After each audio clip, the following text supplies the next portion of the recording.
All right, now that we have our audiovisual, welcome Zoom members, welcome members in person. And I would like to give a warm welcome to Justin Clement. He is a historian and seasoned living history interpreter, literally growing up in the world of the Revolutionary War reenacting.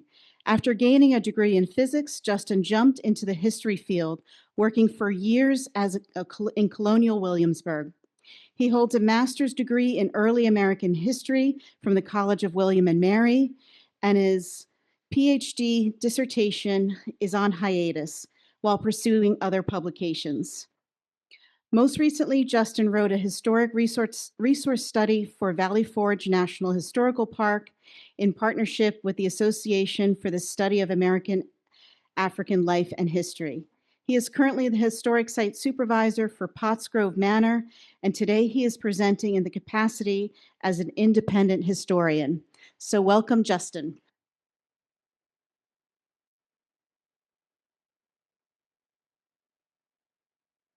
Hi, folks. All right, I'm going to try to find the right spot with the volume here. So how's this right about there for the Zoom audience? Volume good? All right. All right, so just starting off with the first slide here.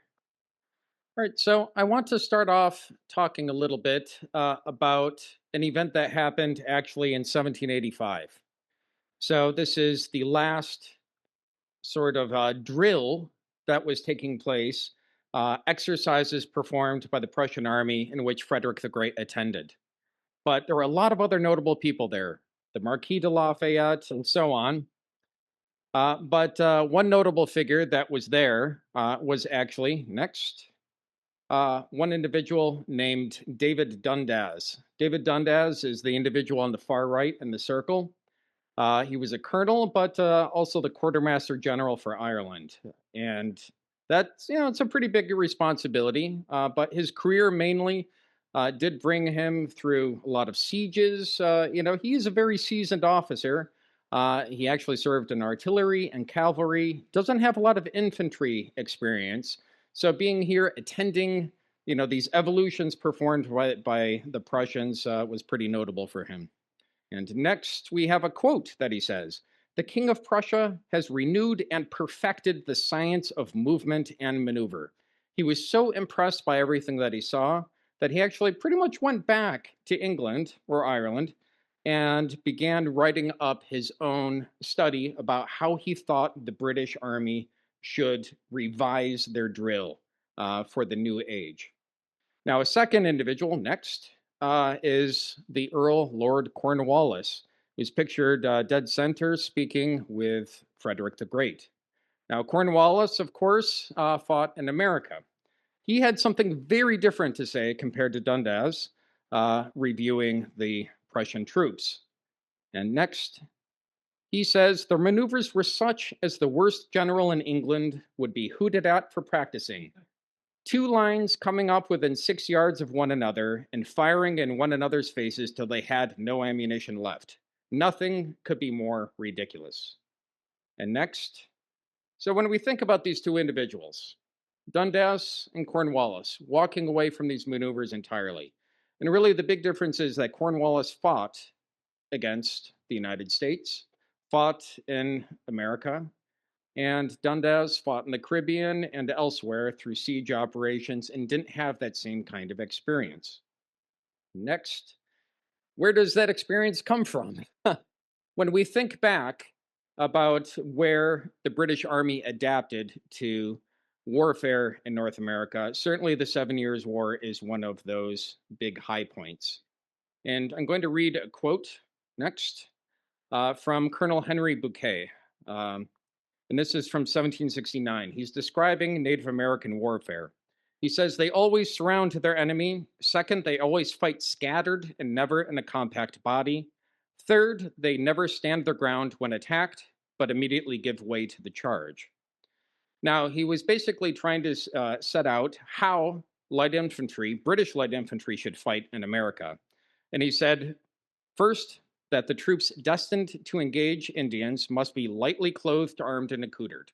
Okay, not a lot of heavy gear. They need to move quickly, agile, woods fighting. Second, that having no resistance to encounter in the attack and the defense, They are not to be drawn up in close order, which will only expose them without necessity to a greater loss. So basically, they're trying to not fall into any traps or ambuscades. And lastly, that all their evolutions must be performed with great rapidity, and the men enabled by exercise to pursue the enemy closely when put to flight and not giving them time to rally. So, in other words, if the enemy put to flight, the way Native Americans often did in combat, when if there's a charge, if they can outrun the charge, well, they live to fight another day. And now what they're saying is that the British light infantry have to actually exploit that. They have to run individuals down.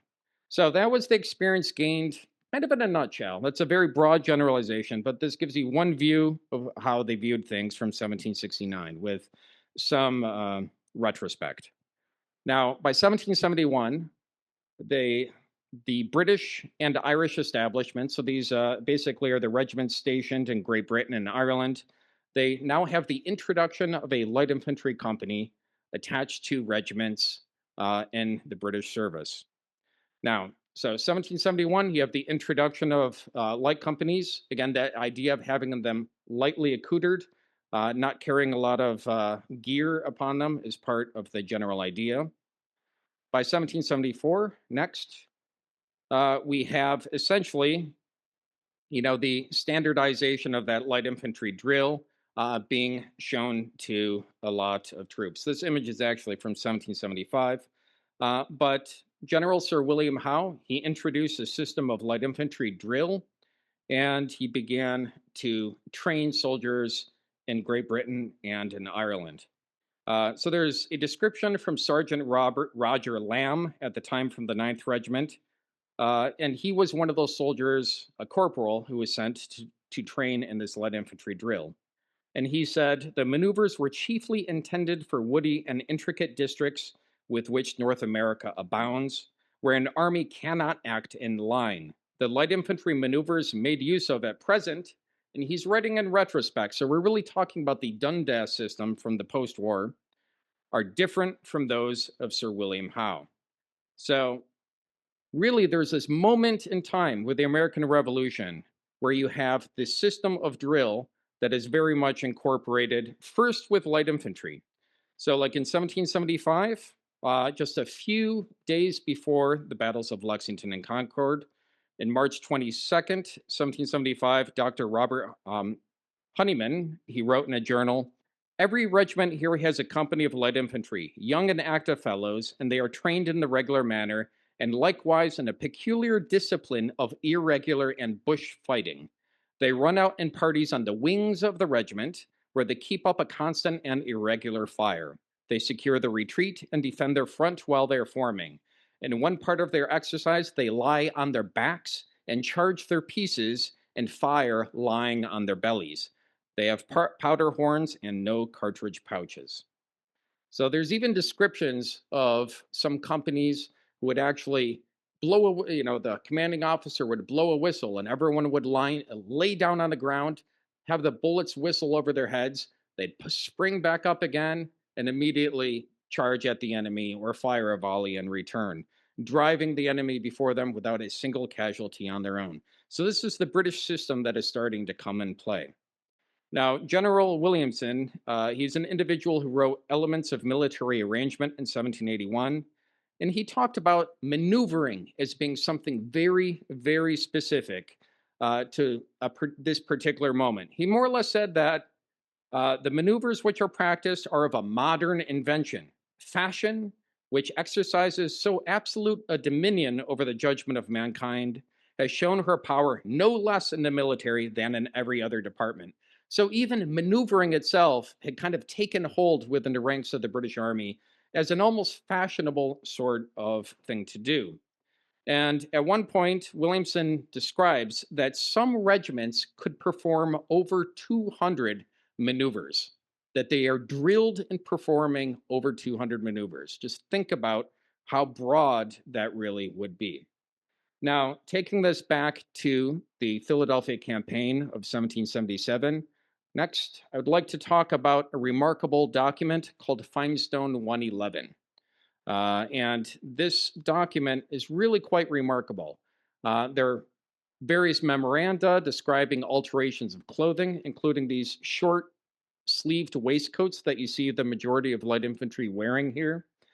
Basically, they detach the sleeves of their regimental coats, sew those to their jackets, to their waistcoats, creating a sleeved waistcoat, much lighter than having several layers of clothing. In some cases, they've ditched the leather helmets in favor of light, round hats. Now, there is an account in this in which he's describing his service in the 17th Light Company in the Battle of Brandywine. So, this is the assault on Birmingham Hill. If anyone's familiar with the Battle of Brandywine, essentially you have Washington's army, the Continental Army, dug in at Chad's Ford, and the British had a wide sweeping action where they marched around, flanking that position, trying to attack that position from the north. In so doing, they were able to cross Brandywine Creek and get into Washington's rear, and he had to divide half of his army to go out and face them, the majority of those soldiers forming up on Birmingham Hill.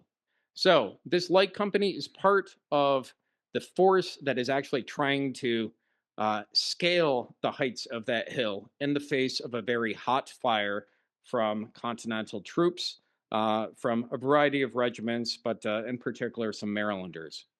Anyway, he states the churchyard wall, this is the Birmingham church, being opposite the 17th Light Company, the captain determined to get over the fence into the road, and calling to the men to follow, ran down the road and lodged the men without loss at the foot of the hill on which the guns were firing. So you also have artillery fire raining down on them. And when he's saying that they're running down this lane, first, they're running. They're moving at a very quick pace. Second, they're likely in a formation of Indian file, right? Either ones or twos, and they're racing towards the foot of that hill.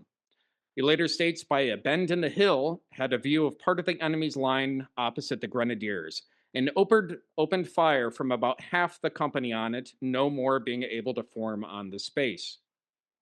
He later says, their line advancing on us, we were compelled to throw ourselves on our knees and bellies, keep up a fire from the slope of the hill.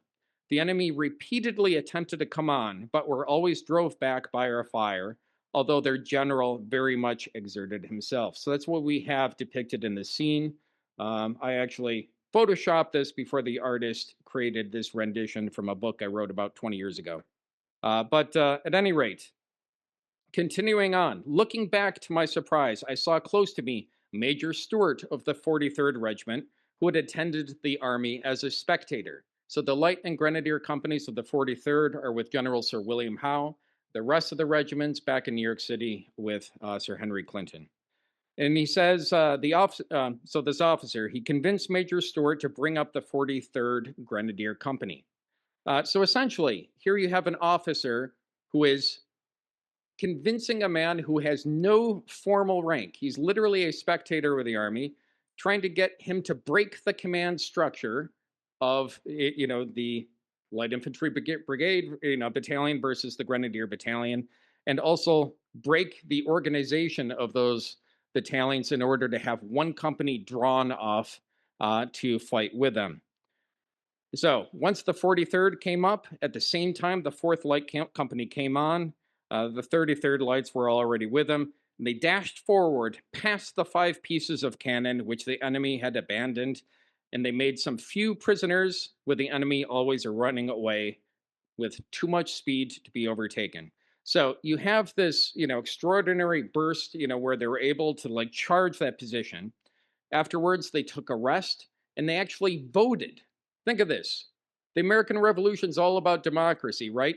Here you have British officers who vote to have Major Stewart become their temporary commander over this motley collection of the 4th, 17th, and 33rd Light Companies, the 43rd Grenadier Company, and the Hessian Jaeger Company under Captain Johann Ewald.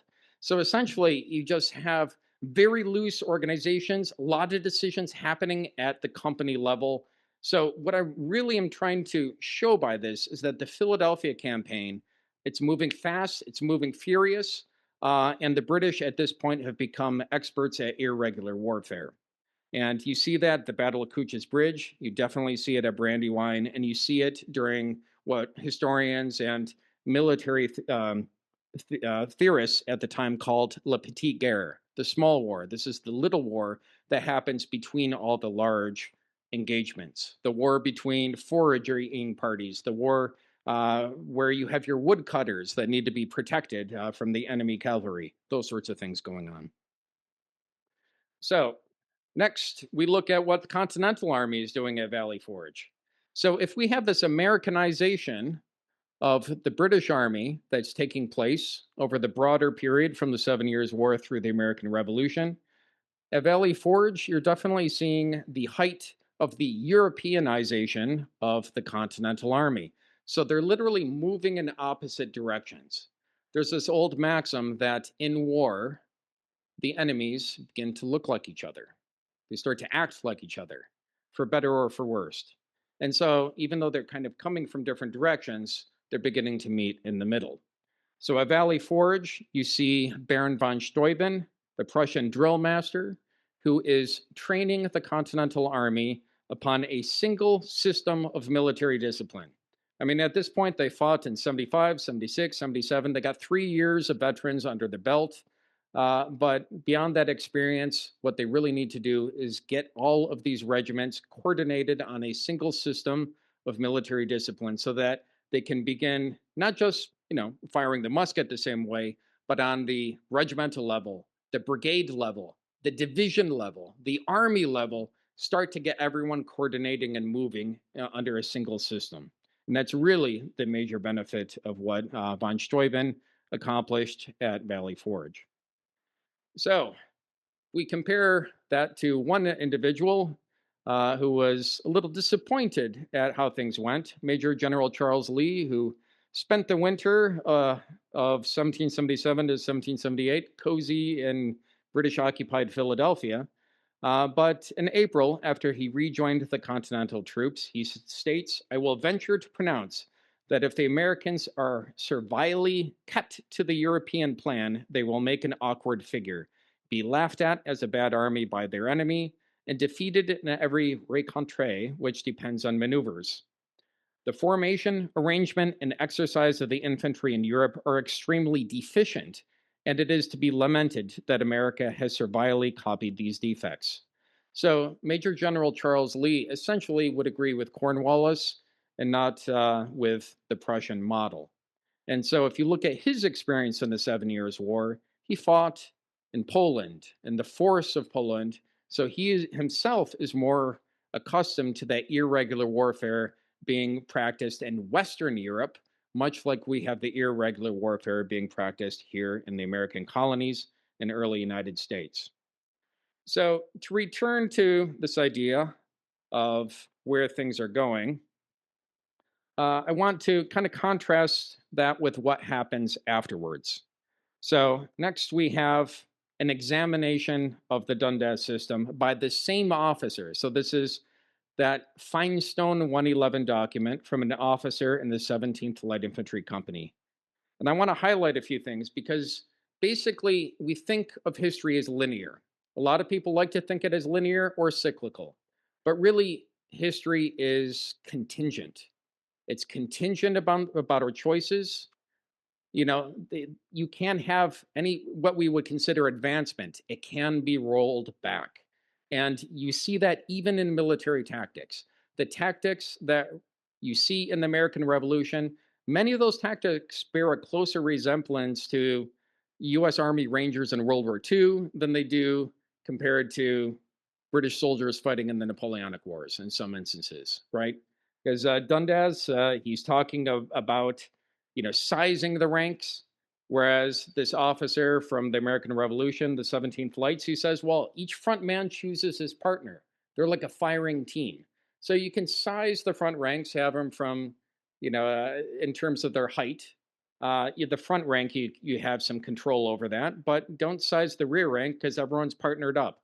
So whereas Dundas is all about order, he wants like the whole line to look the nice and the same kind of the heights, in line, sized. Again, you have Dundas has these strict senses of how closely the men are to be spaced. In fact, he doesn't even understand why the British were fighting in such loose formations throughout the entire American war. He thinks it's because of attrition. So if a full size regiment, typically is around 450 men or so, and you have attrition, let's say from disease, illness, what have you, just as the campaign goes on, that you might be down to like 250 men in a regiment. Well, he thinks that basically they're spaced out because they're trying to present the same distance front. And he's like, well, they just have gaps in the ranks, and that's why they're spaced out. But going back to what I was describing in the 7 Years' War, this is all about not bunching together. Right? You have this description from this anonymous officer. He says the files are always to be loose, and extended order could be 5 yards, even 50 yards between files.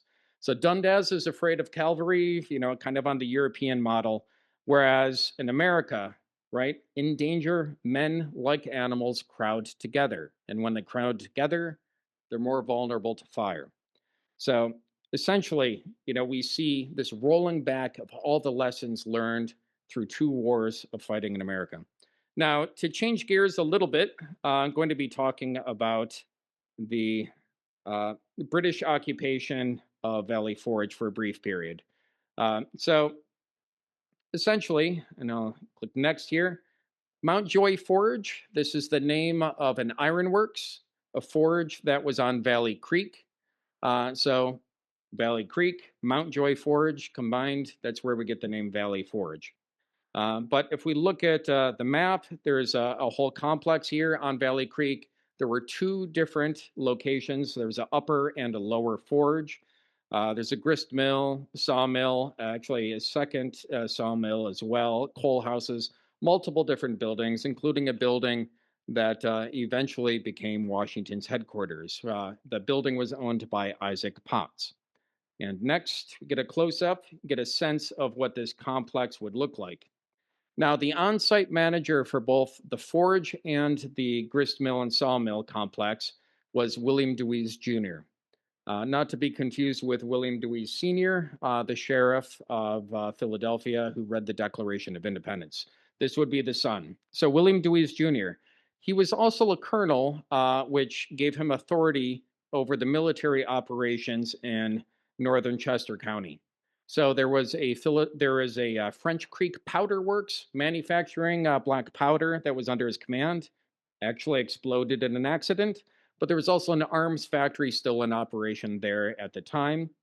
But last of all, the Continental Army began using this complex, the mill and the ironworks, as a supply depot. So a Continental supply depot against the express wishes of William Deweese Jr., but he was overruled. So as a result, this kind of made a fair game for the British. A supply depot, they're going to target that. And next, we have 2 men in the aftermath of the Battle of Brandywine who are trying to evacuate supplies as quickly as they could. You have 6 militiamen at first, and 6 men is not enough to evacuate everything that was held there. So Light Horse Harry Lee, as well as Alexander Hamilton, they were tasked with removing these supplies. They had very few troops at their disposal. This is not just after the Battle of Brandywine, but after the Battle of Clouds. So the entire Continental Army, their ammunition is wet. They are in full retreat, trying to rearm at Warwick Furnace, another Potts Iron Works. But basically, they need to rearm, get fresh supply of dry gunpowder. And in that meantime, this span of a few days, you're leaving this Continental Army depot, this supply depot, vulnerable. So they're rallying everyone in the community they possibly can. And next, we have, just as an example, there's a free black man named Joseph Mann. He was freed by Joseph Potts in 1769. And he lived in this house just overlooking Valley Creek. He was an iron worker himself.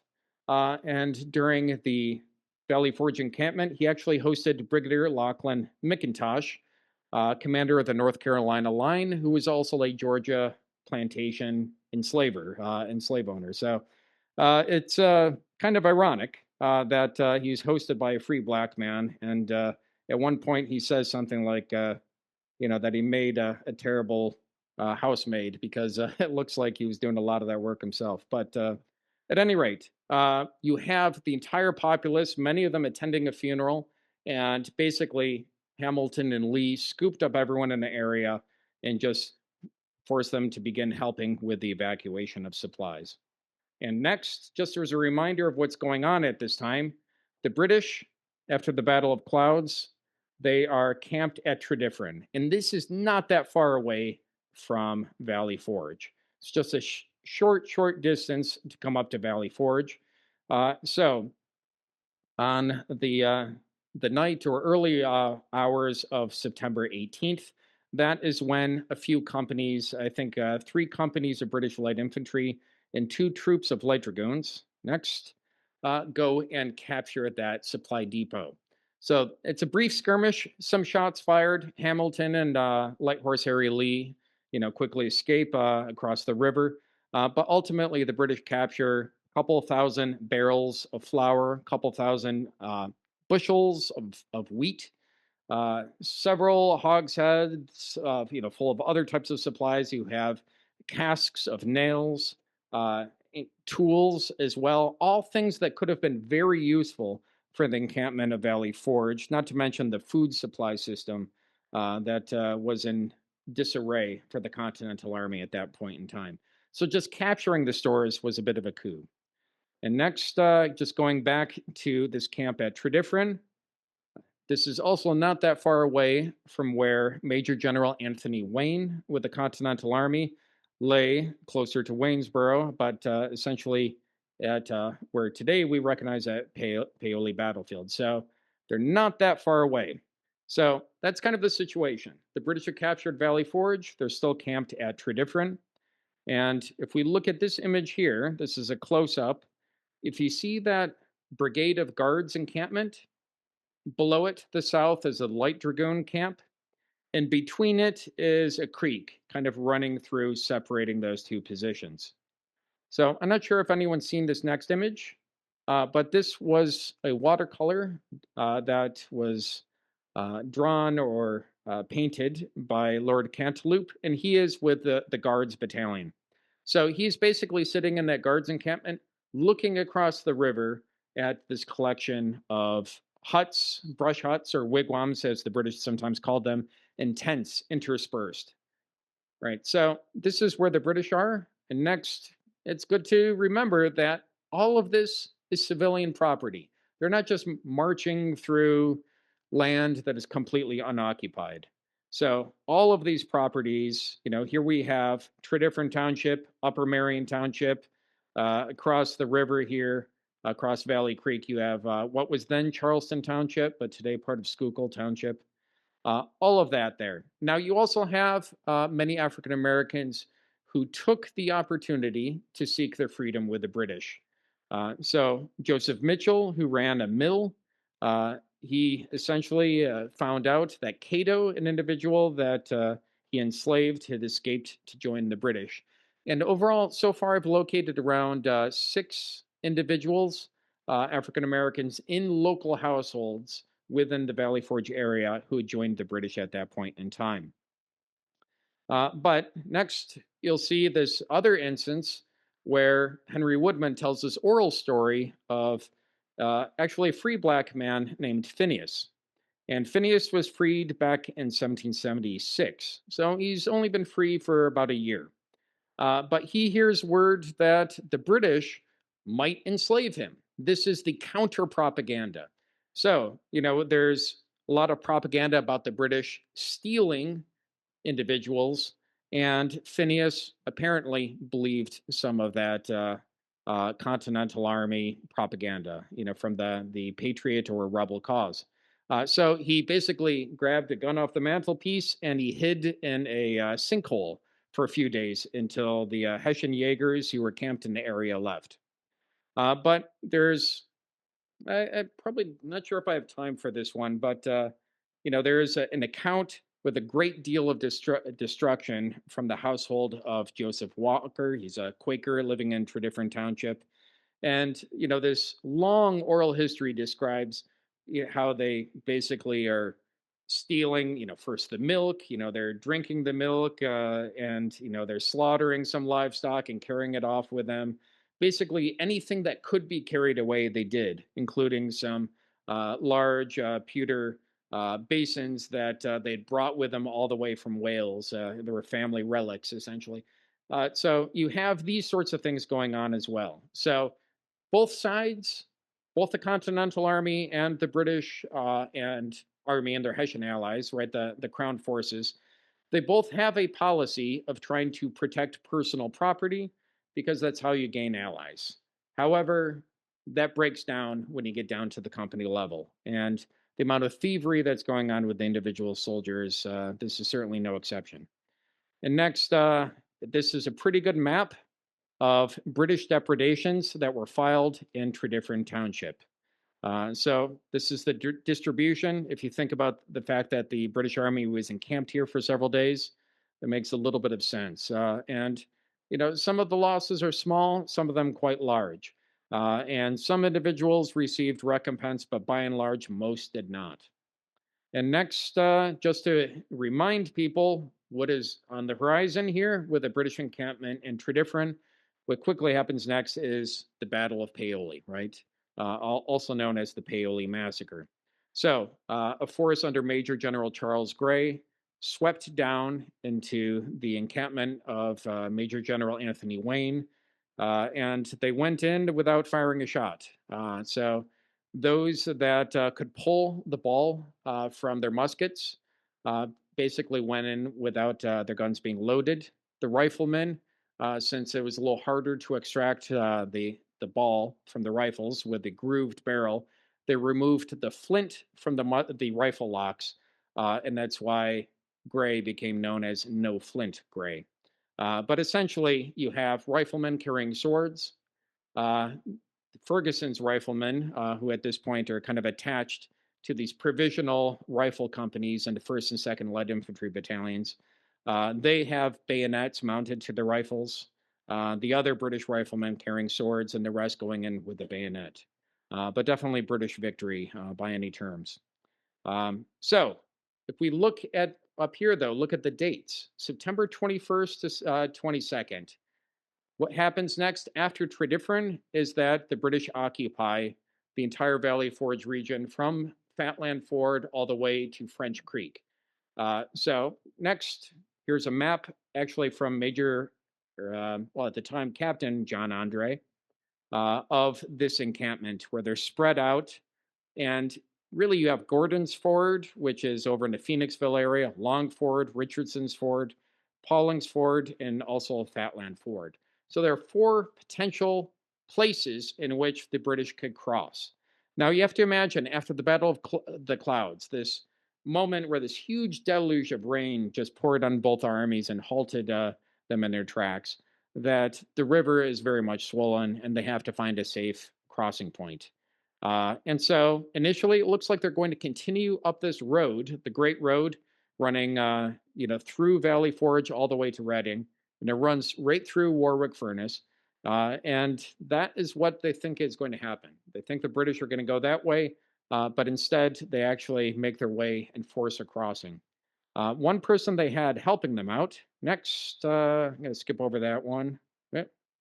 Well, I'll come back to that in a moment. But one interesting thing, this house, which still stands, it was the headquarters to General Sir William Howe, but also later the first or second headquarters for Baron von Steuben at his time at Valley Forge. But other people quartered there. Cornwallis, he made his base within the Valley Forge region, which today is part of the Valley Forge National Historical Park. And Washington's headquarters became the quarters for officers attached to the Grenadier Battalion. So, next, I don't know if anyone recognizes this guy from Turn, but this is John Graves Simcoe, who at the time was a captain of the 40th Grenadier Company. And he actually made his quarters in the Isaac Potts House, which again later becomes the headquarters of General George Washington during the Valley Forge encampment. I don't care much for the depiction in term. He was actually a pretty reasonable guy. He emancipated any enslaved individuals in Upper Canada when he was governor. He was just really good at his job, which is why he's kind of disliked by Americans. But at any rate, next, other individuals who left behind accounts of this encampment at Valley Forge. Captain Johann von Ewald was with a small force of light infantrymen and grenadiers and his Hessian Jaegers, who actually skirmished and pushed back some militia and captured the factory, the arms factory at French Creek. So they destroyed that factory as well. So they're garrisoned here for a few days. And next, one person I want to talk about very briefly is George Peters, African American living at a house that's called the White Horse House, or White Horse Farm is the name that it's usually referred to. But essentially, he was enslaved during the time that he was there, and he ultimately helped the British locate the various fording places, the safe fording places across the Schuylkill River. He ended up serving with the British in various capacities throughout the rest of the war, and he went back to England. And eventually, by 1786, he submits an application for a pension, and he is awarded an annual pension of £10 per life. That's extremely rare for an African American to be awarded an annual pension, not just a singular, one-time payout of a pension. So, as far as we know, he and his descendants lived out the rest of their days in England. But at any rate, next, Valley Forge. This was destroyed by the British before they crossed the river. So they basically occupy the region for 4 days. And on the 22nd, they torch it to the ground. They destroy the dams, the two dams that are kind of controlling the sluice gates and the spillways, redirecting water to the two forge locations. Of course, the coal house goes up immediately, but they essentially burn everything into the ground. The mill, the sawmill, and the grist mill remained intact, possibly because Isaac Potts was a Quaker neutral. But ultimately, they were inoperable because the dam was destroyed that fed water to it. But whatever the case, it does mean that the upper forge, which had never been rebuilt, survived for archaeology. This excavation being from 1929. And next, you can actually see from those excavations, there are charred timbers from the destruction of that forge that still exist within the collections of Valley Forge National Historical Park today. And next, we actually put on an exhibit at Pottsgrove Manor showcasing a lot of the items recovered from that archaeology, including items of a personal possession from the free Black iron workers who are working at that forge, to include Joseph Mann. So that concludes the talk. 3 minutes over from where I was hoping, but I'm happy to answer any questions that you may have about anything I've spoken about, or anything more broadly regarding the Philadelphia campaign, so far as I can answer it. Thank you very much.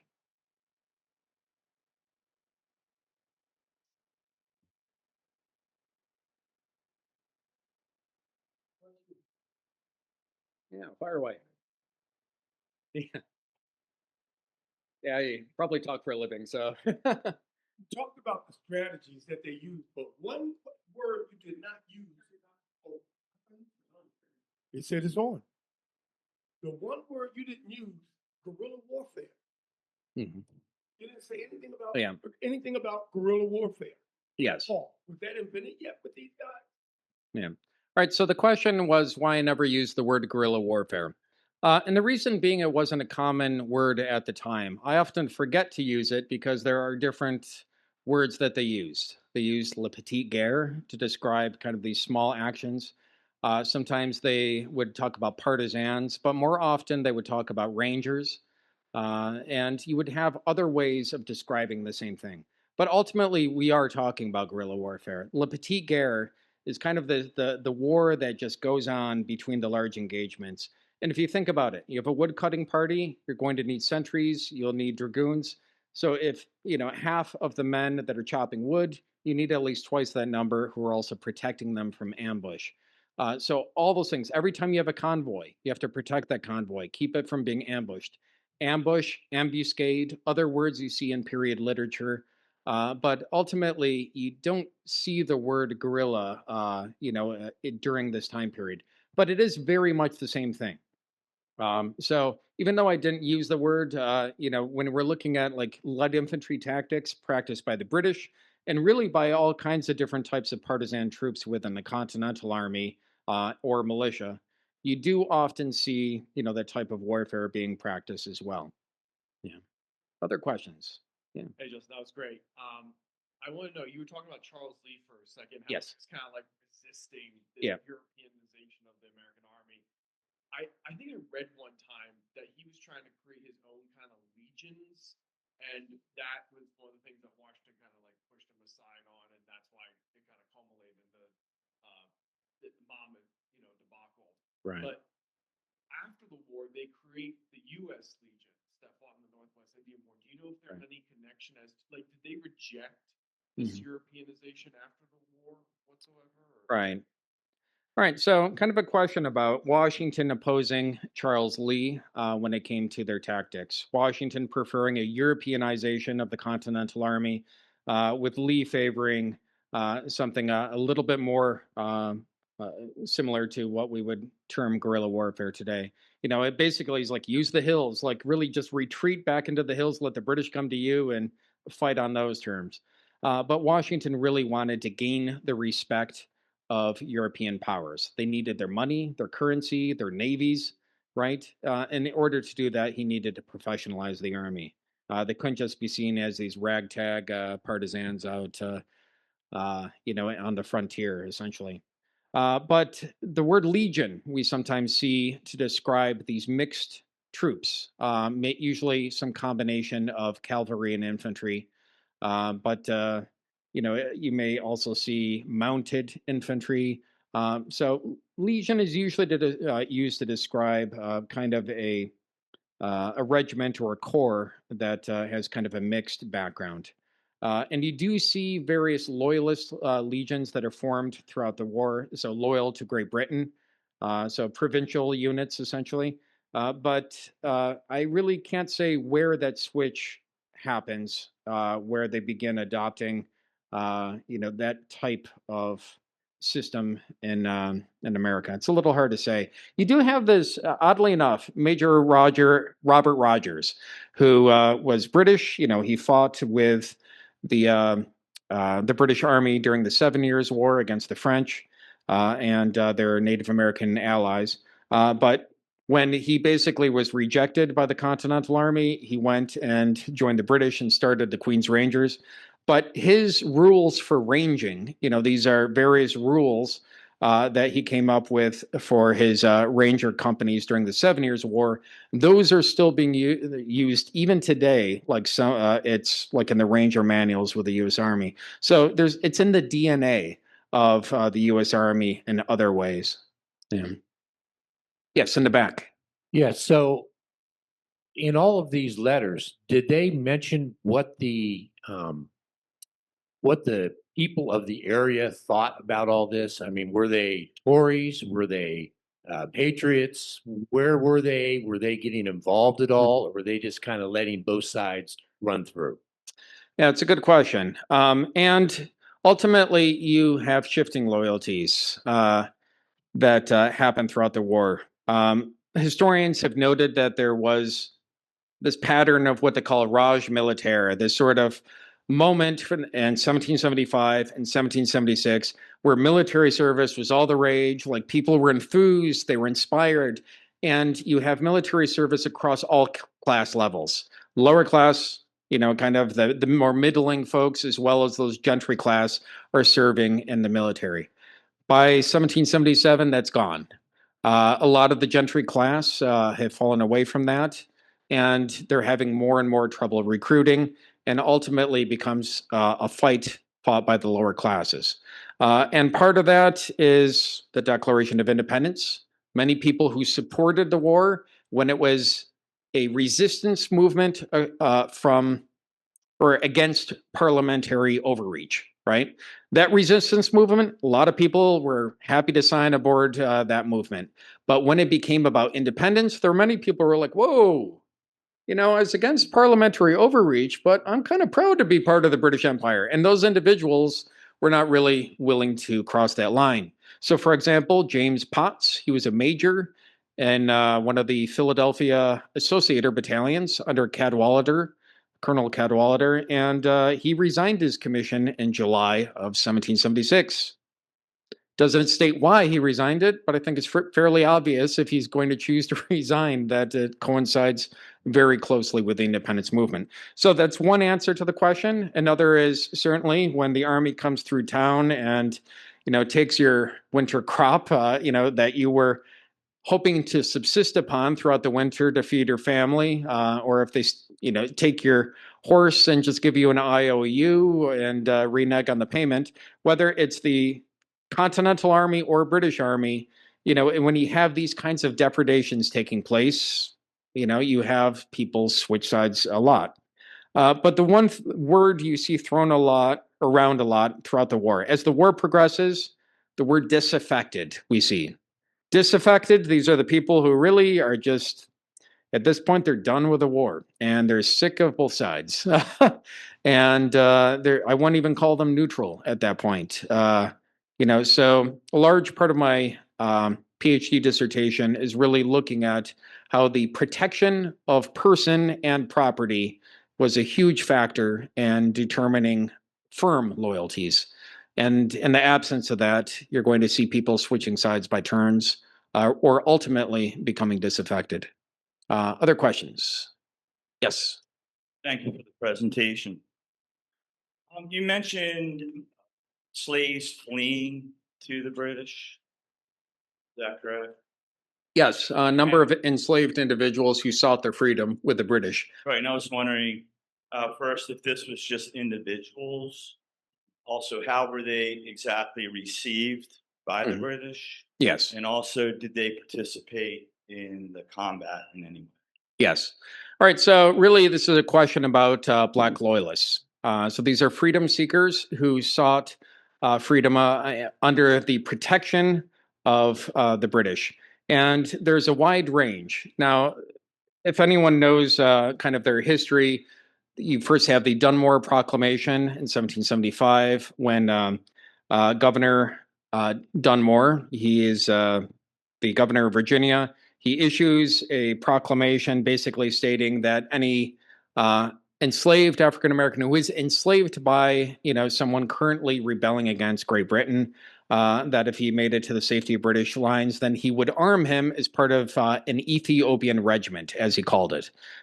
So this regiment of Black soldiers was formed in 1775, but thing is, it had a very strict, you know, narrow interpretation of how Dunmore perceived it.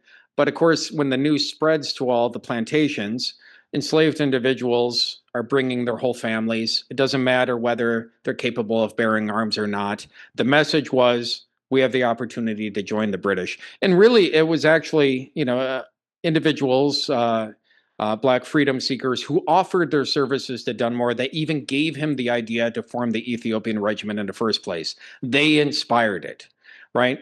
Now, General Sir William Howe more or less crushed that.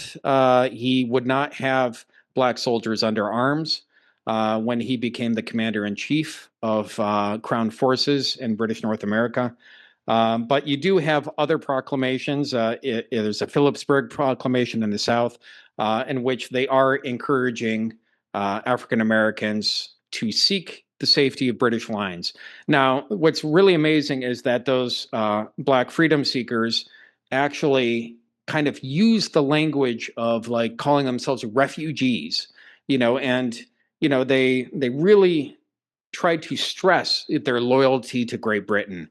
And really, they leveraged their status as refugees and all the things that they did, acting as teamsters, pioneers. So pioneers are, you know, essentially like, you know, clearing fortifications, they're cutting trees, they're acting as woodcutters, you know, so there's a core of Black pioneers that is in British occupied Philadelphia. They serve throughout the war, end up settling in British Nova Scotia.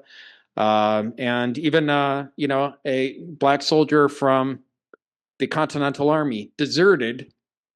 And the same day that man shows up, as enlisting in the Black pioneers in Philadelphia. So you do have many individuals who are working in all kinds of different capacities.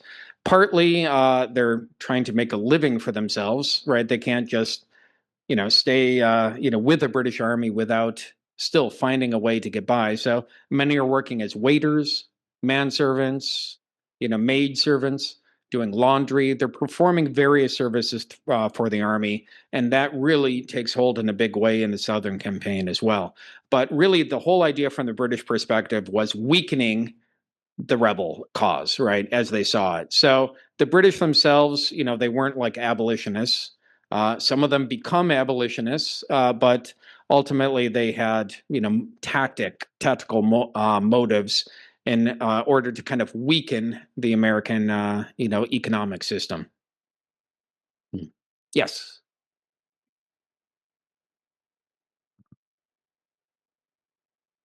What became of many of the blacks who went to the British for refuge and to help? Yes. My understanding is that they were not all given promises to them were not entirely fulfilled when the time came for the British to leave.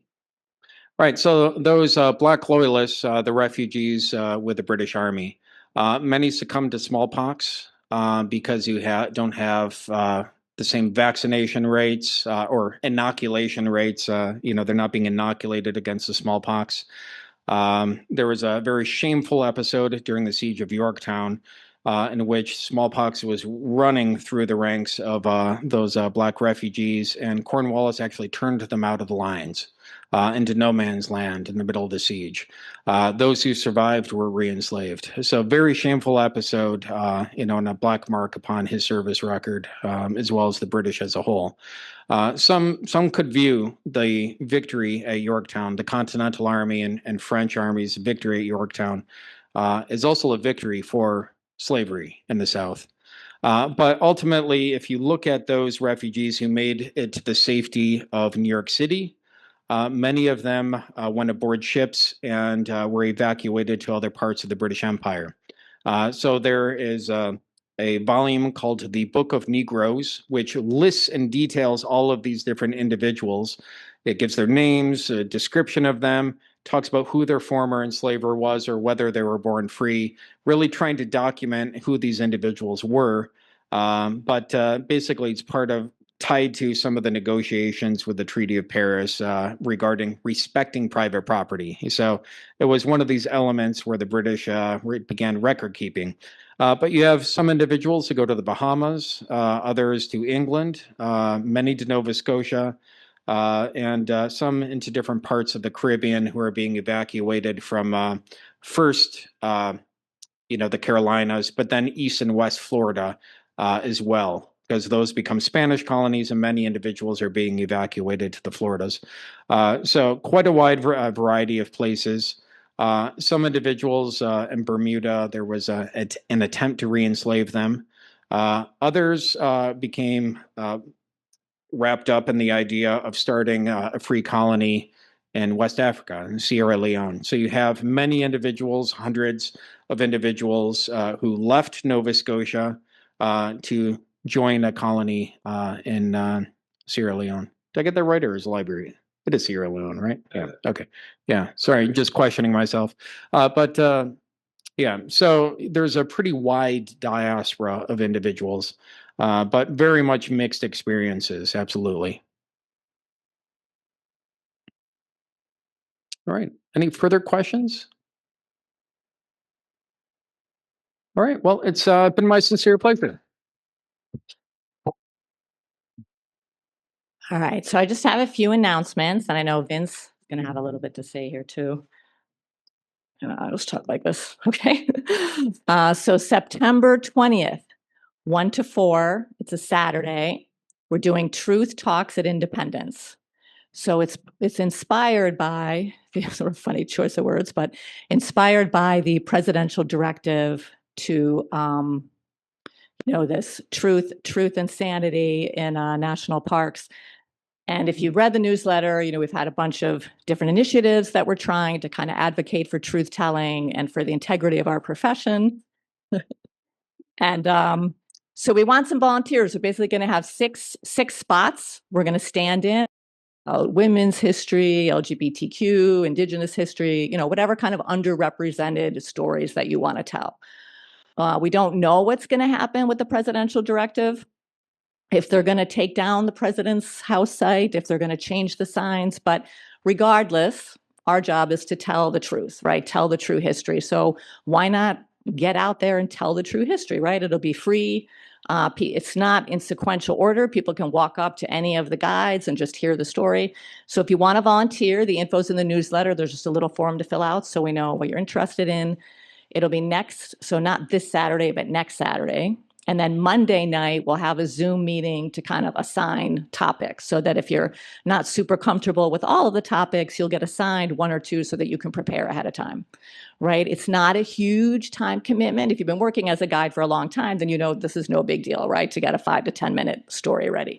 If you're less familiar with working as a guide, if you're a newer guide, it might be a little stressful, but I think it's good, right? It's not like an entire tour you have to learn. You just have to learn a little bit about the one site. So it's great practice if you're getting into guiding too. So let me know, or fill out that form if you want to help with that. Mm-hmm. We don't interrupt the group, but the group leaders. Yeah, so she's asking if a group comes up. Right. That you may not know. Right. Yeah. I'm not expecting that tour groups are going to come by and stop at you. Like, I know if I'm doing a tour and I see those storybook benches, right, I don't stop at those. Now, if Bob Branch is at one, who's one of our members that I know, and I have a few minutes, that I might stop because I like Bob and I like his stories, but I'll tell him, keep it short. We got 5 minutes. But no, normally the tour groups are just going to go around you. But yeah, individuals, might be a family, or a group of friends, but it's not going to be like a 20-person tour group or something. I mean, if a tour group stops and wants you to tell them, sure, right? No problem. But I don't think that's probably not going to happen. So that was Amy was just asking if a tour group was to come up to you, are we expecting that, or we're just talking about individuals? And we're really talking about individuals. Next month for our meeting, I'm super, super excited. You are all going to be here for the October meeting, October 8th. Viviana Svetkovic is going to talk. So if you know, that is Nick Svetkovic's wife. Nick passed away last year. He was one of our longtime guides. His wife wrote an essay for the Encyclopedia of Greater Philadelphia on like radio and television related to Philadelphia, like kind of an entertainment, kind of a lighter topic, kind of fun. And so she's going to come and do that. And it will be a book launch for the encyclopedia. They're doing hard copy books now. So this is going to be their book launch. So they have a 3-volume set that they're releasing. They're going to raffle off a free set at the meeting. You have to be live and in person to win the raffle. Don't Zoom people, sorry. But come, maybe you'll come for this one. It's going to be a very celebratory kind of meeting. And Rich Armandi said he would come. We are just about ready to unveil the semi-quincentennial t-shirts. So if you remember, like a year ago, we had a contest for the best designs that you guys all voted on. And we finally have 3 t-shirts ready. So he's just putting the final touches on the website. And then, he'll bring some samples and we'll talk about that too. So that'll be really fun. I'm hoping you guys will wear them when you're out doing tours to promote Philly as the place to be in 2026, right? So that'll be really exciting. So you don't want to miss that meeting. Homecoming 250 is coming up, right? The anniversary of the founding of the Navy and Marine Corps. So it's October 9 through 19 and November 7 through 11. If you are thinking of doing a tour related to this and you haven't told me yet, make sure you let me know so we can get it on our website.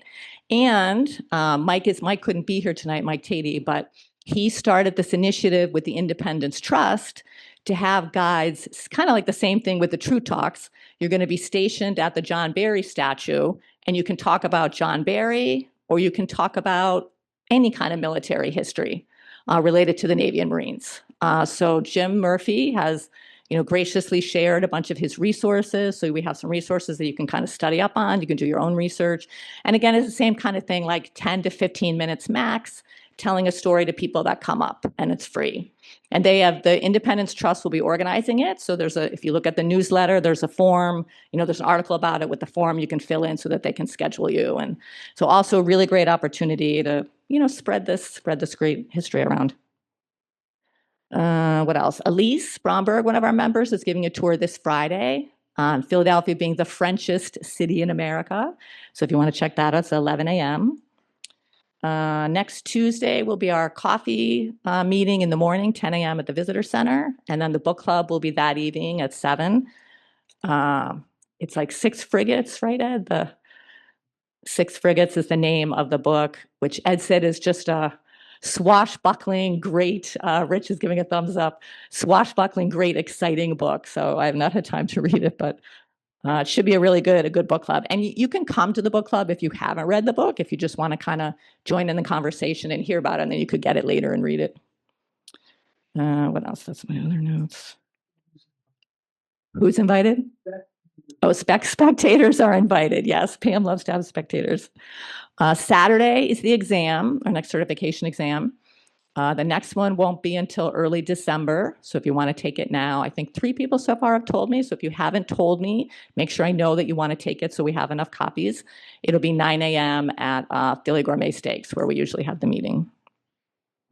I think that's all that I had. And Vince was going to talk to you about our new library initiative.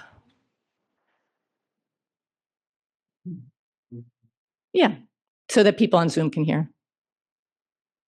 He's looking very excited to share this with you.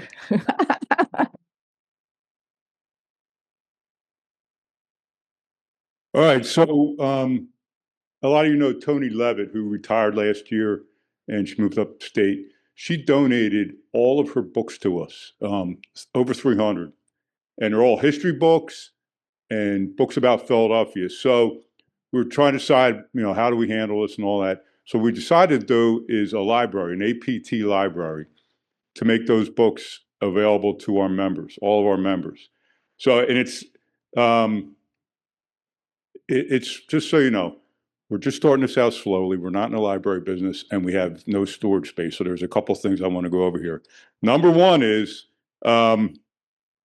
so we right now they're cataloged in something called Library Thing. It's a website and an app. And Marion's going to eventually put all this stuff in the newsletter. Do you have it up there right now? You have the list? Yeah, so you go to this Library Thing. It's APT Philly is the group name. That's, it's also the username. And Pen and Ben, capital P, capital B, and the ampersand as the end, is the password. And you go in there and it'll list all the books. Right now there's 117 in there. As I mentioned, there's going to eventually be around 300, maybe a little more. So the way we're going to work this is it's available for all the members to go in. The password and all that will be in the member section of the website. I'll get with Marianne and we're going to put something out on exactly how it's going to work. But basically you go in. For now, since they're all located in my basement, you will send me an email. And we'll put it in with the stuff too, but my contact's on the website underneath the board members. And we're going to, for right now, say 1 book a month. And the way we'll do it for now, at least, is let me know you want a book. I'll bring it to the next meeting. And then the next meeting, you bring it back. That's the plan for now. It's probably going to change. As I mentioned, we're trying to figure this out. But I didn't want these books sitting there for like a year while we try to get this thing rolling and nobody's reading these books. A book that's not read is like a puppy that's not being loved. Okay? So, and I'm not really a dog guy, but so that's the plan. Now there's one part. So and then there's another part to it. So where to store these books other than my basement? So we're working on something now. We're not sure how sustainable it'll be in the long run. So if anyone has any ideas, we're going to reach out to our corporate members that might have a more central space, who can keep these books somewhere locally. We'll still organize it. It's not going to be meant to be most likely a place like a library where you go and you browse the books. Everything will be online. You request it. It's just a place for them to be stored. That's a lot easier than me hauling them down from Jenkintown once a month. And we'll see how this goes. If all of a sudden I have 80 people want a book at the meeting, it's going to change real quick. So if you have any quick questions, but really we don't have a lot of answers other than what I told you already, just to give everybody an idea of what's coming when you see it in the newsletter. Is that it? Is pretty much it? All right. Again, if anyone wants to donate a property to us, we'll gladly take that to store these books. All right. Thanks. Oh, and if you didn't sign in, it's sitting at the last bench over there. Please sign in on your way out.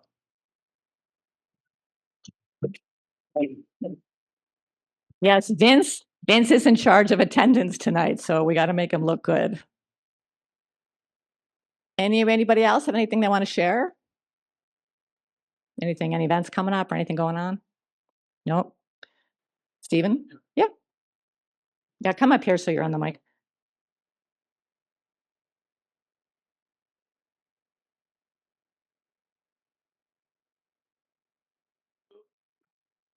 Sorry, I'm trying to get the date right here. As you guys know, I work at Harrington House over in Bryn Mawr. We have our Farmstead Festival last Saturday of this month, which is the 27th.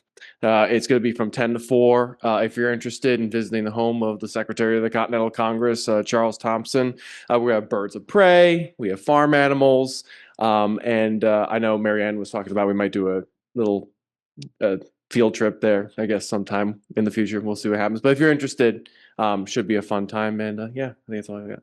So, 27th of September. Yep. Anybody else? Kyle, you look like you have something to say. You're all like dressed from your tour and everything. Constitution Day is a week from today. Woo!